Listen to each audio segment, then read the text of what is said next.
real-life applications of derivatives for senior advance. The topics we're going to be doing today are chain rule, maximums and minimums, related rates, and real-life extrema.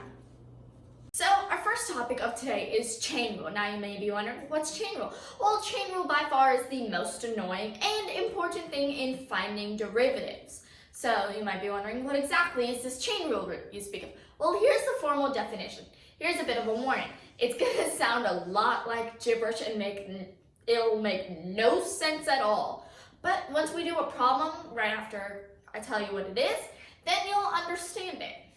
So the official definition of chain rule is that if you have a function f which is differentiable at x, so x is a point, and a function g which is also differentiable at the point x, and you have a composite function f of x, which is basically f of g or f of g of x, then the derivative of that composite function is the derivative of f times g of x, so the function g of x, times the derivative of g of x. So here's one way that I like to think about it, and here's how I learn. Think of it like a think of a derivative as a Russian nesting doll. It's basically, the Russian nesting doll is basically one of those things that's like a doll, and then you open it, and then there's another doll, and then you open it, and there's another doll, and it goes on. Well, this is my amazing drawing of that, which is definitely not an avocado. So basically, how you do it. You could also use an avocado, but we're gonna go back to Russian nesting dolls. Basically, chain rule works from the outside. You first take away that function, and then you go that function, and then you then you derive that function. So it's basically like unwrapping a cruel Christmas present with millions of boxes and anyways, let's just do a problem. Okay, so let's start off with a simple example. Let's say you have a composite function of 3x plus 2 whole squared. Well, let's break it down. So if you notice, we can't do our normal we can't use our normal derivative rules.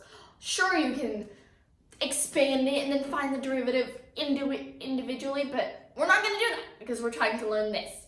Okay, so let's look at this function a bit. We notice that this can be our g of x, and this entire thing, meaning it's technically like x squared, which is going to be our f of x. And as you can see, f of g of x, or g of x, is 3x plus 2, and f is x squared. We get 3x plus 2 squared. So how are we going to do this? Well, first what you do is you find the derivative of f of x, which is this thing. So what's a derivative of x squared? Well, we learned this in our rules, and if you guys haven't checked out the last video on derivatives, make sure you do that because you're going to need to know all those rules. So if we find the derivative of x squared, we get that it's 2x. But we also know that x, in this case, is g of x, which is 3x plus 2. So this, and then we gotta multiply the derivative of g of x. In this case, the derivative is 3. So now we're just gonna substitute, so we get 2 times 3x plus 2 times 3, which means our answer is 6 times 3x plus 2. If you want to expand it, you get 18x plus 12. Now, just like a little walkthrough of what we did, because that may have seemed a bit fast. So first, we discovered what our f of x was and what our g of x was. If you notice, our g of x is what's inside the parentheses, which is 3x plus 2. And our f of x is technically x squared. But remember, it's a composite function, so you put g of x inside f of x. So that's what we showed there. F of x, which is x squared, and g of x, which is 3x plus 2, we substitute it. Then going back to our rule, we learned that we have to multiply the derivative of f of x of g of x. So basically, you put g of x in here, and our derivative of f of x is 2x, times the derivative of g of x, which in this case is 3. So we get 2 times 3x plus 2 times 3, which gives us 6 times 3x plus 2, which is 18x plus 12. Now, let's just expand it out and find the derivative that way. So, I just dropped a marker. I'm amazing. Okay, so if we expand that, we get 9x squared plus 12x plus 4. Now let's derive it. So 9x squared becomes 18x, and 12x becomes 12, and 4 becomes 0. 4 becomes 0, not 4. And we get our answer, which is 18x plus 12. That looks familiar, doesn't it? And as you can see, it gives us that. So you may be wondering, why can't I just expand it and then find the derivative that way? Well, this is just a simple example of chain rule. When we get to the next problem, you'll see why we can't just expand. Okay, so now for the next problem. So this is an example of why you can't expand. Can you really expand this? No. Maybe if you use something like, I don't know, you probably can't. Anyways, I got my pen. Anyways, so let's try using this using chain rule. So our first thing that we're going to do is identify what f of x is and what g of x is. As you get more and more practice, you probably wouldn't need to do that. But since we're still learning how to do it, we're going to do it every time. So let's use orange, because why not? So we have that f of x. Let's change this to our big F, so it's more easy. Okay, there we go. So our f of x is equal to, I dropped something then. Okay, whatever. 3 tangent of x, which makes sense.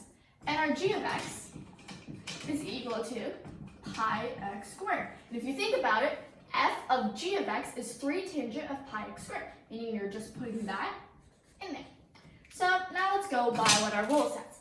So first we find the derivative of that, which when we recall our rules, is just going to be 3 secant squared x.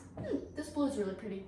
Anyways, then let's write that down. So we have 3 secant squared x. And then we got to put in g of x into here. So we got pi x squared. And then we multiply it with the derivative of this. Since pi is a constant, which is like 3.1415926 something, we keep it as pi, and then x squared becomes 2x. So our derivative is going to be 2 pi x. So now we rewrite this with g of x in there.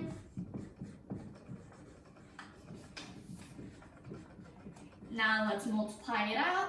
We get 6 pi x secant squared pi x squared. And that is our answer. So you may be wondering, when exactly do I know to use chain rule? Well, you know those 22 rules, and if you don't know them, look at the lecture notes or literally just search up derivative rules. And if you see anything in that form, you don't have to use chain rule. But if there's anything in those parentheses, like 3x, like if it was like sine of 3x pi or something like that, that's when you know you need chain rule. So let's do this problem. So we see we have a squared here and a 2/3 here. So we know that we could expand, but we're not going to. So let's do chain rule. So there are 2 parts to this. We first want to find this part, and then all we have to do is add it to this. So let's do this one first. We have 5 times 2 minus x cubed squared. Well, I'm going to show you what your thought process should be if you don't want to write down what f of x is and what g of x is. Well, so here's what you want to start off with. My main function is going to be 5 times something squared. So if I derive that, it's going to be 5 times 2 times just that x. In this case, the x is 2 minus x cubed. And then let's write that out. So we get 5 times 2 times 2 minus x cubed. And then I gotta multiply by the derivative of whatever is in the parentheses. And if you remember from our rules, it's negative 3x squared. So then if we add this all together and combine, we get negative 30x squared times 2 minus x cubed. So we're done with this part. Now I'm going to show you how you do it with writing f of x and g of x, just for more practice. So we're going to go back to this color. So we have 9x plus 2 in parentheses to the whole power of 2/3. So our f of x is equal to x to the power of 2/3, and our g of x is equal to 9x plus 2. So let's do our derivative of this first. So if you remember, the derivative of that would be 2/3 times x to the minus 1/3 because of power rule. So now we put g of x into x, and we get 2/3 times 9x plus 2 to negative 1/3. And then you go to multiply by the derivative of g of x. In this case, 9x plus 2, and the derivative of 9x plus 2 is 9. So now that let's simplify this all out and get 6, because 2/3 times 9 is 6, times 9x plus 2, the marker's dying, to the power of 1/3. So now let's just combine, and since you can go back to the last video and look at what the sum rule is, which is basically just add the derivative of each, we have our answer, which is going to be negative 30x squared times 2 minus x cubed plus 6 times 9 minus 9x plus 2 to the power of negative 1/3. So this is going to be our answer. So our next topic is maximums and minimums, and they have everything to do with derivatives. Sure, in any math class, you can easily find the maximum or the minimum by using a certain function on your calculator that I completely forgot about, but derivatives are fun to do. So that's what I'm going to show you how to do. So let's go over what maximums and minimums are, and I just realized I spun in a circle for no random reason. Anyways, so maximums and minimums are formed when you have those little bumps in a curvy graph. So this can be a maximum or a minimum, this can be a maximum or a minimum, this could be a maximum, and so can this. Now you may be wondering, which are maximums and which are minimums? Well, minimums go down and maximums go up, like that. So maximums form a little N kind of thing, a weird curvy N, while minimums form a U. So, well, there are two different maximums here. Well, what do we call each? If it's not the complete maximum, but it can be a maximum in a certain interval, like it's the maximum in this interval, we call it the local maximum. So let's just write max. And this, as you can see, is the maximum in the entire graph that we have here. So we call it the absolute maximum. And I'm not writing maximum math. Anyways, we can do the same for minimums. As you can see here, this dot right here is the lowest point in this interval. And it can also be the lowest point in this interval. They both work. And so we call it the local min. This right here is the lowest in the entire graph. So we call this the absolute minimum. So how do you find these? Well, derivatives. You can probably look. If you notice, I'm just going to show you with one example because it applies for all of them. If you draw the tangent line at that one dot, you see that it's a horizontal line, meaning that its slope is 0. So what does that have to do with derivatives? Well, remember in the first derivative thing, that a derivative is the slope of a tangent, of the line tangent to that specific point or function. So in this case, we want our derivative to be 0 so that we can find where these points are. Meaning if we find the point where the derivative is 0, that means we have a horizontal line as our derivative, meaning that it's tangent to a maximum or a minimum. And just to prove that it works for a maximum and a minimum, that's a tangent line to a minimum. So, before we get into doing examples of it, let me just explain another concept that relates to it. Let's say you find an x value that's either a maximum or a minimum, meaning when you plug it in, you get a derivative equaling to 0. Well, how do you know if it's a maximum or minimum? Well, there are two different tests that we can do to solve, and it depends on what you prefer, although sometimes some may be faster than the others. The first one is the first derivative test, which basically says if the derivative of x is greater than 0 on the left side and if the derivative of x is less than 0 on the right side, that means it's a maximum.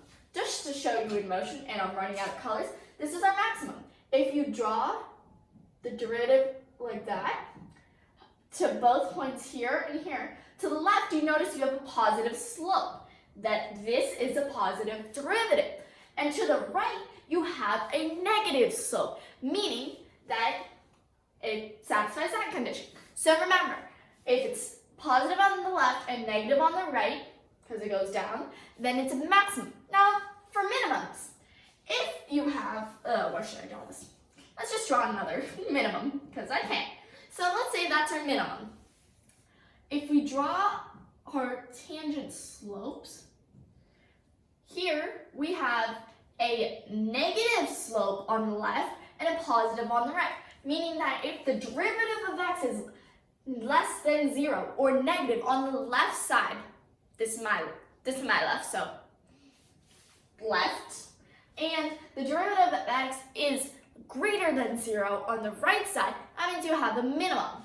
So that's one rule. The next rule is the second derivative test. And it basically says you find the derivative of a derivative, which is basically what a second derivative is, and if you plug in x and you get greater than 0, then it's a minimum. I can hardly read my own handwriting. And if you plug it in and you get a value less than 0, you have a maximum. Now let's try a problem. Well, we know that to find a maximum or a minimum, we have to find the derivative and set it equal to 0. So let's try doing that. So let's first find the derivative of this, and thankfully there's no chain rule to make it complicated, and I dropped something again. Okay, so if we find the derivative, we get 2x minus 4 as our derivative. So now we have to set this equal to 0 because we want our derivative to be 0 so that it's a horizontal line that is tangent to either a maximum or a minimum. So let's do that. So 2x minus 4 is equal to 0. Solving, which I'm not going to explain because you all should know that, we get x is equal to 2. That means we either have maximum or minimum at x equals 2. And before we get into figuring out if it's a maximum or a minimum, let's just go over some vocab real quick. That 2, x is equal to 2, is called a critical number. So that's it for vocab, not really much. But now for this first example, since we have another example coming up, let's use the first derivative test. So we have our derivative, which is this, and we need to figure out if it's a maximum, as in this is positive and this is negative, or if it's a minimum, and this is negative and this is positive. And that did not end well, but let's do that. So we're going to take a value, since x is equal to 2 is our critical number, we're going to take a value to the left and to the right. To the left, let's just take x is equal to 1. And to the right, let's take x is equal to 3.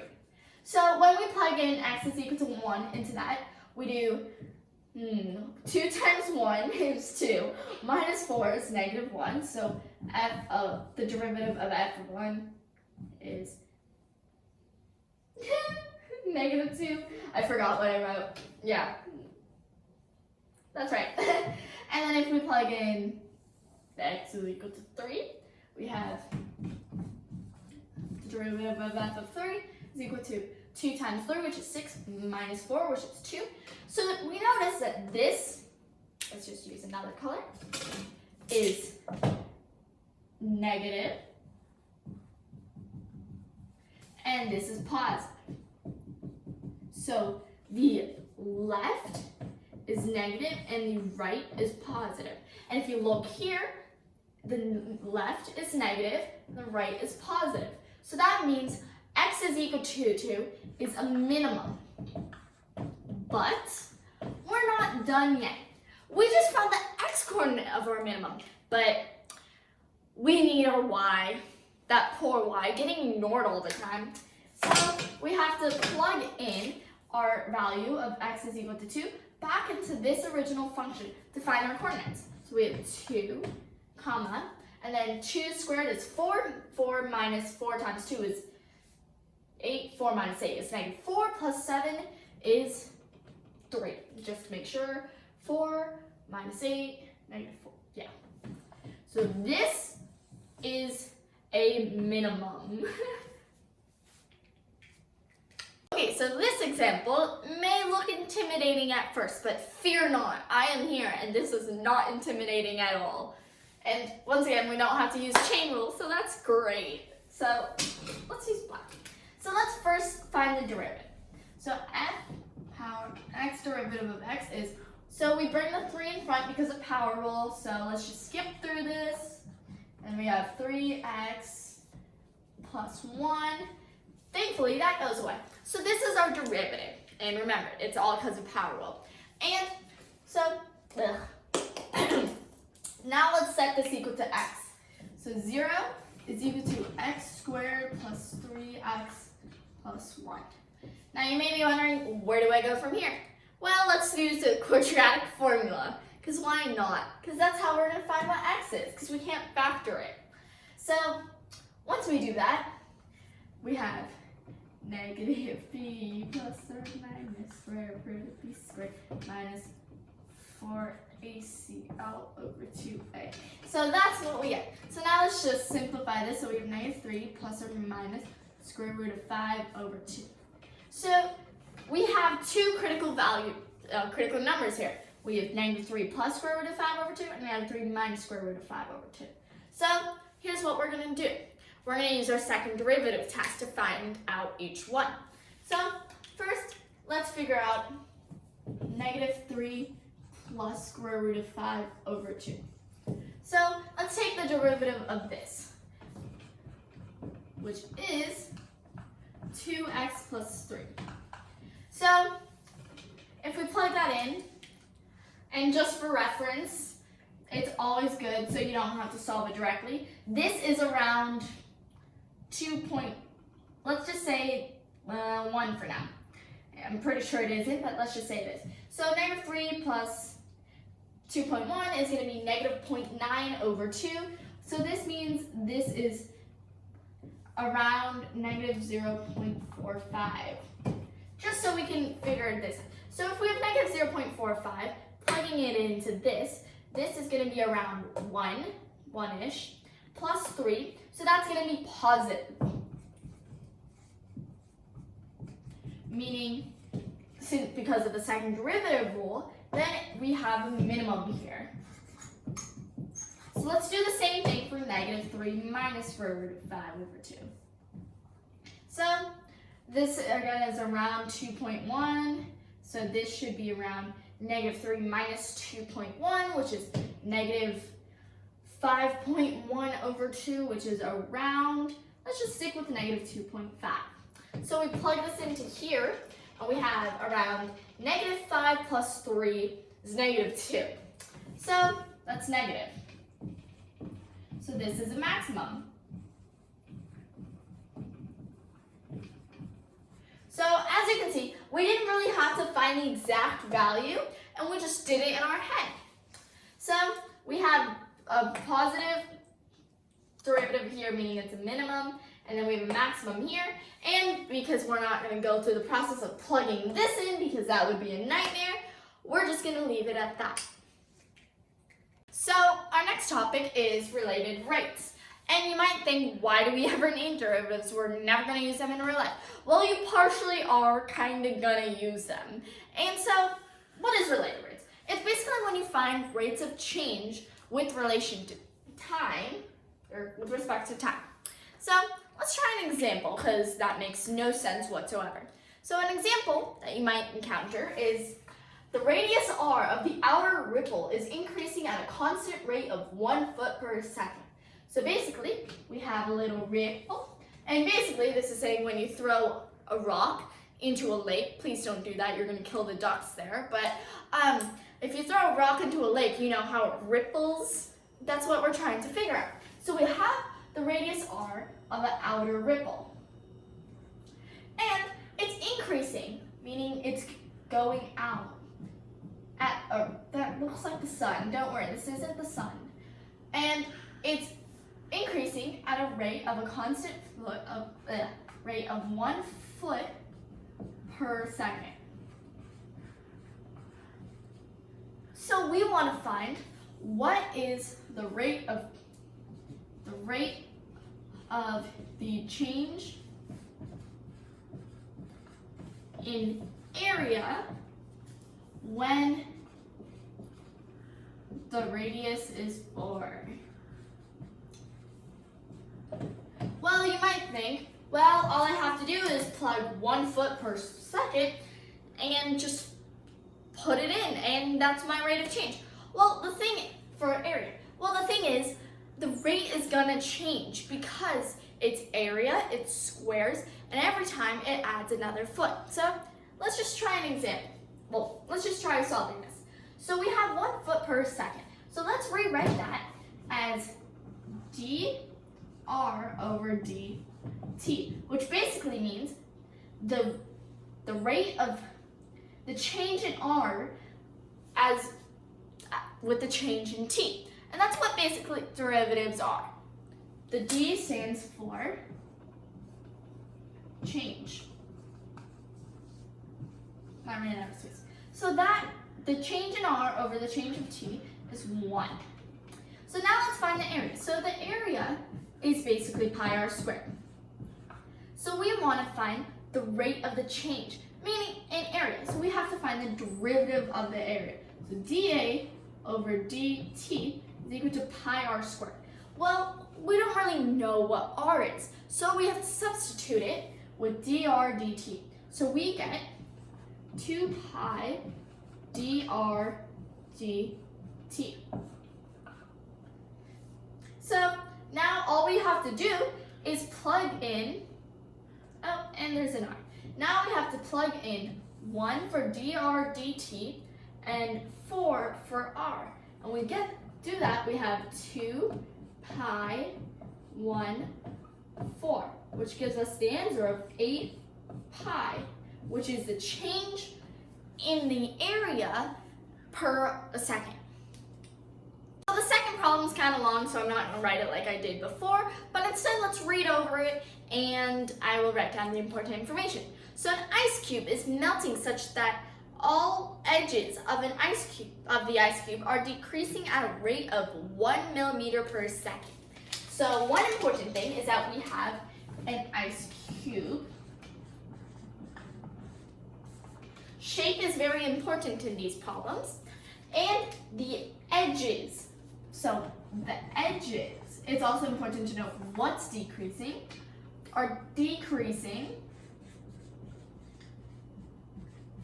at a rate of 1 millimeter per second. So how fast is the volume changing? So volume changing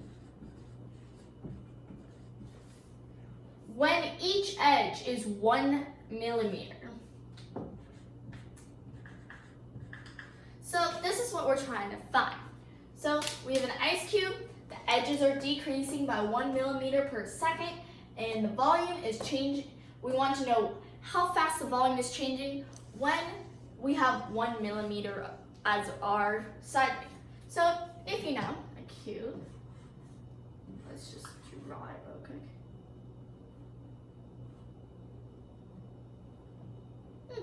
So that's a cube.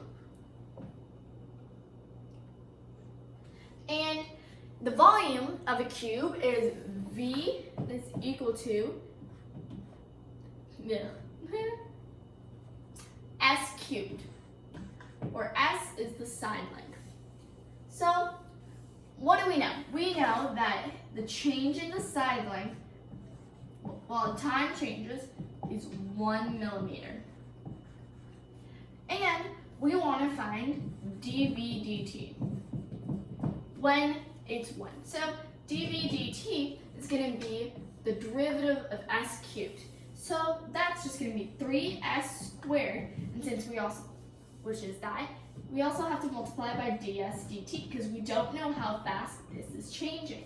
So now we can plug it in. So 3 times 1 squared times 1 gives us 3 millimeters cubed per second because it's volume as our answer.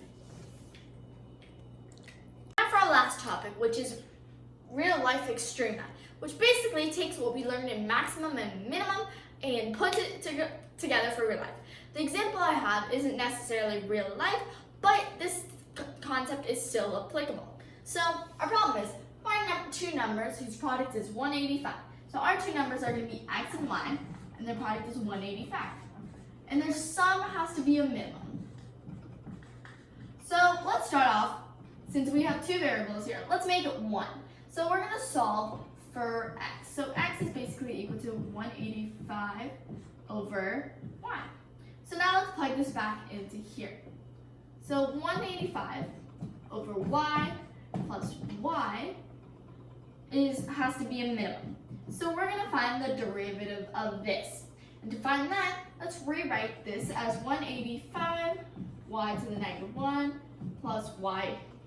So we have to find the derivative. We get 185 to the y to the negative 2 plus 1 is equal to 0. So now let's solve. So we have negative 185 y to the negative 2 is equal to negative 1. So y to the negative 2 is going to be 1 over 185. So this y to the negative 2 is basically 1 over y squared. So that's equal to 185. So if 1 over y squared is equal to 1 over 85, that means y squared must equal 185. So that means y is equal to the square root of 185, which I am not going to simplify. So that means if xy is equal to 185 and y is equal to the square root of 185, that means x is also equal to the square root of 185. Don't forget to subscribe and like. If you have any questions, you can email info@agoramathcircle.org or comment below and we'll reply back. Maybe. And if you want to see practice things or anything about us, you can visit our website, which is basically the end of the email, but without the info and the end. So bye!